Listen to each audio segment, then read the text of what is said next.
Now what we have to do is we have to make sure we know we can see a bad lead when it's there. And what do we need to do to fix it? It's important to know how to write a good lead and the different types of leads.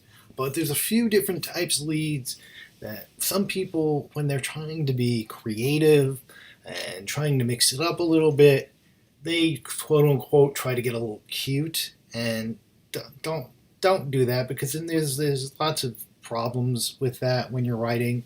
You don't want to get cute, and sometimes what can happen is you could wind up insulting people, like you leads. Sometimes people, what they do with you leads, sometimes people feel like they're being told what to do. People, do you like to being told what to do? I know I don't. Well, sometimes when, and you might not be, that might not be your intention. You're just trying to be creative, but it can rub people the wrong way. It gets you in more problems than they're worth. Also, it doesn't really do the job of what a good lead is supposed to do. When you're doing a you lead, it can be dangerous. Don't assume you know what people should do, okay? You're not an advocate. It might seem like a good idea, but once again, it goes to being neutral, it goes to being objective. He's got to put that out there and give people the option of knowing where and when they have to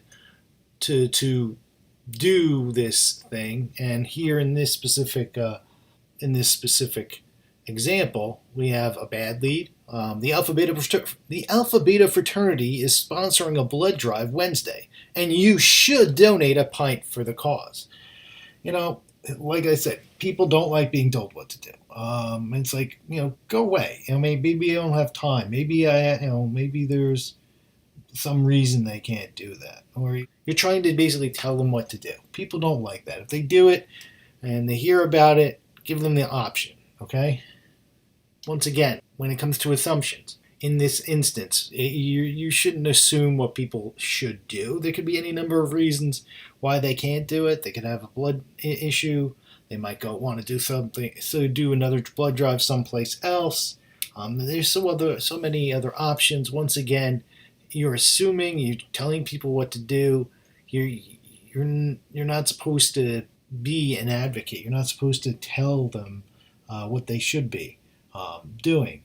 This is probably the biggest. This is one of the biggest reasons you should not be an advocate for this specific group. Yes, is it a good event? Does it help people? Yes, absolutely. But you being a journalist have to remain neutral. So that's the reason. And we do see a better version. Alpha Beta Fraternity is sponsoring a blood drive Wednesday, and students interested in donating should come to the union between 9 a.m. and 4 p.m. So here we are. You're still telling people about the blood drive. You're telling them when, you're telling them where, but you're not telling them that they should do it. They're saying, if you're interested, this is where you have to go, when you have to do it. If you're interested, you're letting those people decide for themselves. You're not telling them you should do this or you should do that. If interested. See, there's a big difference between that. Then you have the question leads. Now, once again, you're getting cute. If you're a good journalist, we're a conduit for information to the public. Those questions, they come from questions that we ask as interviewers, and to get information to build that story. And within the course of that, we're supposed to answer the questions for the readers. This can create problems. You can consult people with this. It's basically it's what's called a straw man approach, where you basically already know the answer. Don't ask a question and just to be cute and to be stylish and to be what you think is creative, but is almost in a way insulting your audience, and you really don't want to do that because you already know the answer. All right, so it's something you really don't want to do. And also, understand this: when you ask the question, every reader might not have the same answer. So let's kind of look in here. Here's an example. It's from the book. Who wouldn't want to live in a luxury residence hall in the heart of campus with free parking and a 24/7 food service? That's the question a local developer is asking of students at Northern University as he opens up his Dream Dorms project this week. It's right there. It's like, who wouldn't want to live? There might be a lot of people who wouldn't want to live in that. Maybe someone likes simplicity. Maybe they don't need all that. Maybe it costs more money and they can't afford it. It could be any number of things. Maybe it's not their thing. So you're completely alienating a whole section of your readership by doing that. Maybe people are just happy with where they're living and they don't need all those things. So you don't want to do that. Once again, you're just like, oh, who wouldn't want to do this? It's quite arrogant to think that. And you're being in a way, kind of an advocate in a way with that. And it's just not a good approach to take with. It's just not a good approach to take with your readers. Here's a better one. Dream Dorms, a luxury residence hall in the heart of campus, opens this week and offers students at Northern University an alternative to the college's standard housing options, the project's developers say. So you see, it's different. It doesn't ask people, oh, whoa, what kind of crazy person wouldn't wanna live here? I mean, it just puts it out there. Here's an option. It's being offered, and it kind of it's general in the details. And if people are interested, they can look up what the details are on their own, or maybe you might have. Actually, that's just delete. So that's also a good way to say, hey, if you've caught them there, then once you go into the that's just delete. You go deeper into the article, then you put in those other details of what that entails. So you've hooked them, but you haven't put it that quote unquote cute question aspect, and in a way you're like I said, you're alienating people. This way you're not alienating people. You hook the people to see those who might be interested would keep reading and see what the details, what that means, because then you're also, with those general statements, you are setting up the middle part of your article. Okay, now we also have quote leads. Quote leads can sound cool. Oh, I'm going to drop in. I'm going to start the whole thing off with some historical figure with some massive, profound quote. Because this makes me think. This story I'm thinking about makes me think of that. I'm just gonna be cute, and I'm gonna really hit people over the head with this mind-blowing quote. Don't do that. You're sounding arrogant. You're sounding presumptuous. No. Just don't do that. Lots of times when people do this, the original quote may have been given in a totally different sort of context, and to use it with some other totally different event just does not give. It just takes away from that original quote. Right? So yeah, it's nice. They're nice quotes, and it's nice to know them, and it's nice to hear about them. But don't use them in this. And especially when you're writing a lead, especially when you first get started, and no, it just really doesn't work. It is over the top. It's like it says, it's ridiculous or hyperbolic. It just doesn't really make too much sense. We see here, as Mahatma Gandhi once said, an error does not become truth by reason of multiplied propagation. And I know Mahatma Gandhi probably didn't say it exactly like that, but and then he started talking about that's something the Smithville School District learned the hard way after having to correct 2,000 standardized tests by hand once the answer key was found to be wrong. So yeah, that totally makes a complete relationship there. There's a total relationship there with Gandhi, and then teachers have to correct 2,000 tests because the answer key was wrong. There's totally relationship there. No. And they were just trying to be cute. Don't be cute. Be careful when you try to use quotes. You think, oh, this is a great quote, and don't lead off with it, because people need some context with it. They're not going to understand what the story is. You could shock them, scare them away, depending on the nature of it. So be careful with that. And now we also have once again, there's our friend, the inverted pyramid. Remember, you start off with the who, what, where, when, why, and how, as much as you can at the top of that. Then you got the middle part with some more supporting information, and the stuff, if you can put it at the bottom. If you can keep it, great. If you can't, that's fine too. it doesn't take away from the story if you get rid of it. That's why it's at the bottom, so then the editor can cut it out. And now all that's important because you have to make choices. For every story, you have to make choices to see what is the most important thing. When you're creating your article, you have to prioritize, and that's part of it. Okay, so you wrote your lead, you're happy with your lead. Now what you have to do is support that lead. All right, you've hooked them. Okay, we've done the first part. Remember, hook them, meat and potatoes, wrap it up. You've hooked them. Now what we have to do is support what that first bit of that article. You got them hooked in. Let's bring them in more. This is where we get more details. So when you're writing, make sure when you're writing the body of this article, that the information that you're putting in there is further supporting what you put in that lead sentence or lead couple of sentences to hook your reader. You want them to keep going. You don't want them to feel cheated. The reader has decided to continue on with this journey of reading that article.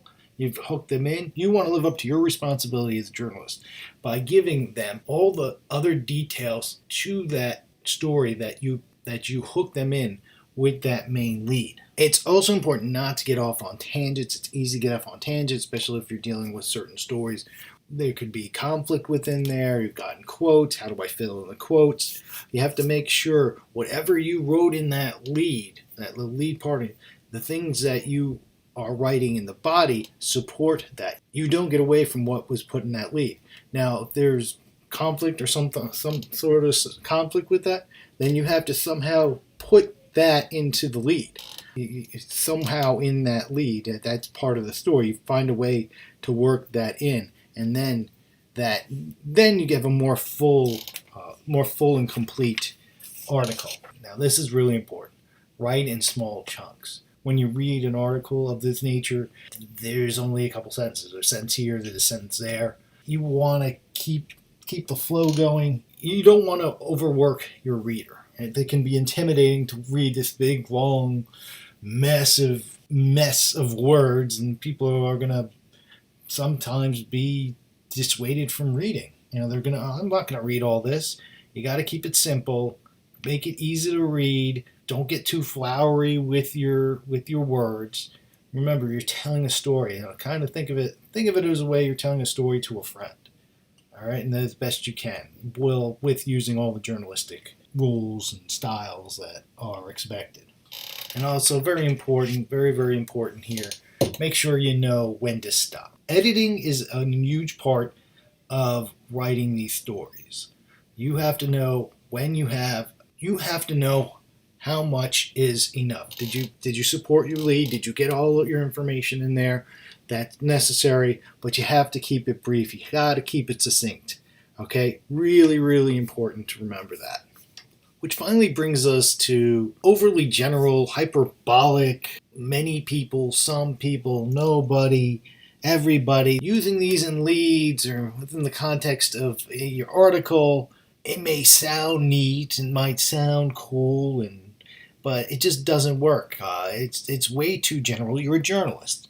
And being a journalist, you're responsible to being as accurate as possible. And making broad generalizations like that takes away from your credibility as a journalist. You want to be reserved and professional in your delivery.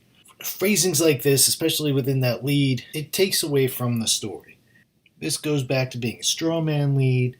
Now there's a way to write this in a way that you can still focus on that underdog aspect within the body of the article, talking to people within the game. They could be players, they could be coaches, it could be fans, in their response and showing their surprise. That's perfectly fine. But to do that as your lead, it just doesn't work. It doesn't work. It's way too vague. And you don't know. Nobody thought that they could win. Maybe 99% of people didn't think they could win, but you're making so that's right there. It's factually inaccurate. Right there, it's factually inaccurate. So you can't really do that. You use data, you use research to back up statements. that would better deal with this. Look at it. Nobody thought Smithfield State's team would break a 56-game losing streak against the top-ranked Auburn Tigers. That doesn't include everybody, okay? That means every single person, 100%, thought that. And you don't know that for sure. You didn't go out and ask every single person. So that makes it factually inaccurate. There are ways to focus on the rarity of this situation, of the upset quality with it. You do that by interviewing people that are involved with the game, such as coaches and players and fans, and seeing their reaction to this. You can look things up. Maybe look at the odds of the game beforehand. What was the spread? Was there even a spread? You can look at the actual history of those things. These are the things and pieces of information you have to include to form that major upset feel for this. So avoid general things. Many people, this people, some people, because this is not actual resource. Unless you have actual resource with hard numbers, you just don't, in general, just don't make these broad general statements. If you have real numbers, then use those real numbers, but still avoid using descriptive words like many, none, some, because that doesn't really tell the story. And the whole point of you being there is to tell the story. Okay, now we're at quotes. How do you use quotes within an article of a story?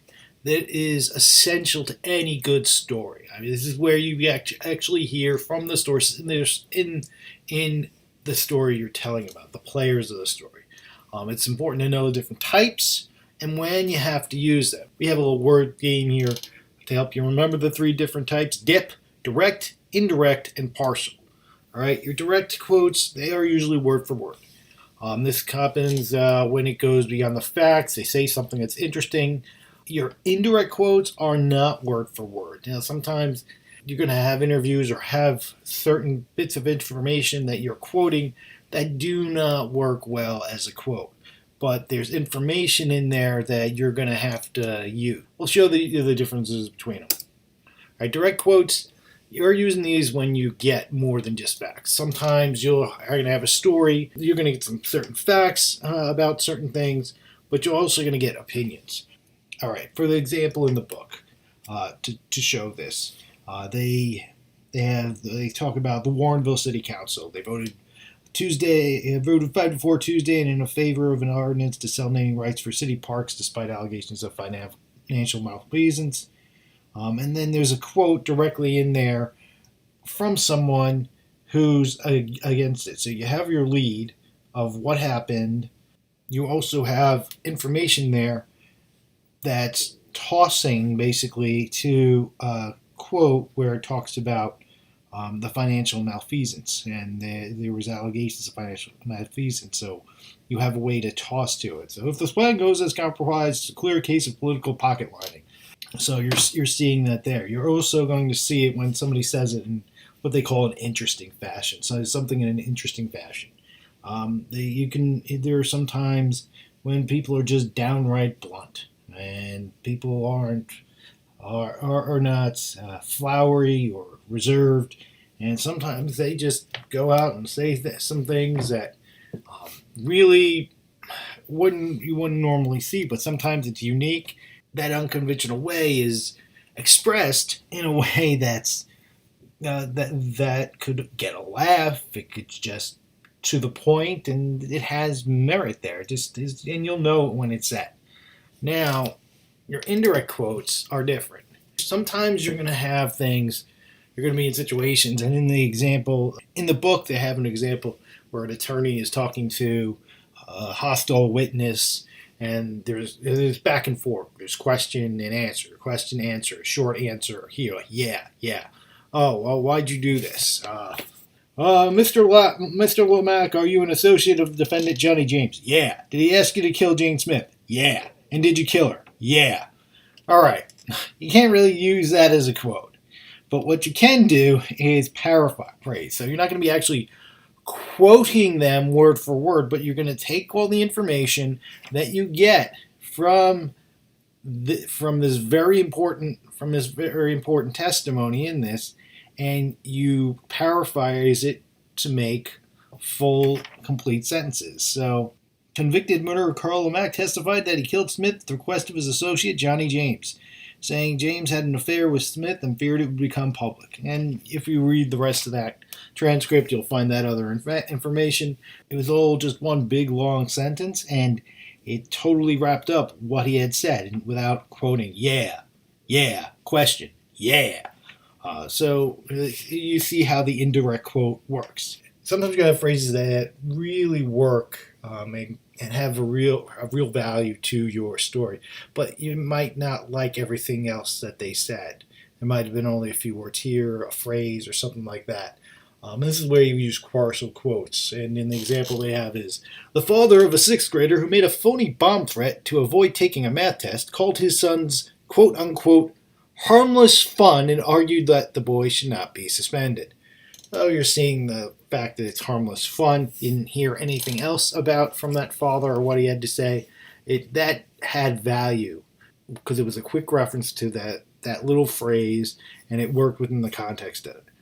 But try not to use them too much. When you use them every so often. They're only supposed to be little tastes, little flavors, a little bit of, like it says, punch there. Because there's two reasons for that. If you use it all the time, you're going to think, this person can't find anybody who can put more than 2 or 3 words together. Or you can make it listen like you're not any good at your job. Because all you do is use little phrases here and there. You should be able to know when to use them every so often, and you'd be able to use the other kinds of quotes as well. Now, the next aspect we have to talk about is attributing your information. Now, this is where we're seeing where you got that information. All right, and they say said says it best. All right, there are other words. We're going to talk about those other words momentarily. The word said does work best when you're doing this. Don't try to get too flowery. Attributing your information. Basically, all this is you saying, this is who told me this bit of information. All right, this is who told me what their opinion was. Basically, said. We use said all the time. That is usually the best way to do it. There are other ways to do it. So I'm going to go into them in just a minute. Some things you have to be careful when you're doing this. You don't want to misrepresent what people said. You don't know what people think, feel, or believe. So you can't assume certain things because they said certain things. Or you have to be careful when you write because you don't want to misrepresent someone in what they said. So that could be a whole other set of problems. And then also mind your grammar and common sense. Sometimes you're going to use said, sometimes you're not. Be careful with it because if you say said all the time, it's going to annoy people. Said, they said this, it will annoy people. But here's some other options to use instead of said. Okay, you can use testified. When you use testified, only if you're in court cases, hearings, stuff like that. Like it'd be state hearing, like congressional hearings or legislative hearings or real court cases or stuff like that. That's when you use testify. Don't use it. Oh, I'm going to use that instead of said when it's totally inappropriate. Stated. This is the written form said. It says documents state things, people say things.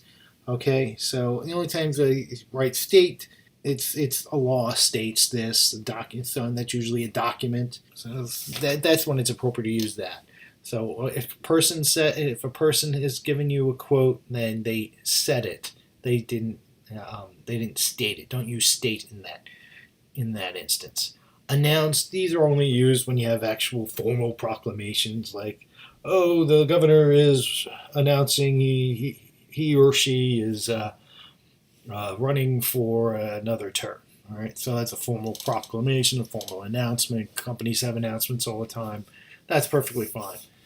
That's when you don't use said. Asked, you only use that when if somebody poses a question. When someone actually poses a question, then you can put that in there in the context of your story. And then according to, use that really, really sparingly. Be a little scared to use that because a lot of times that makes it seems like the source isn't credible.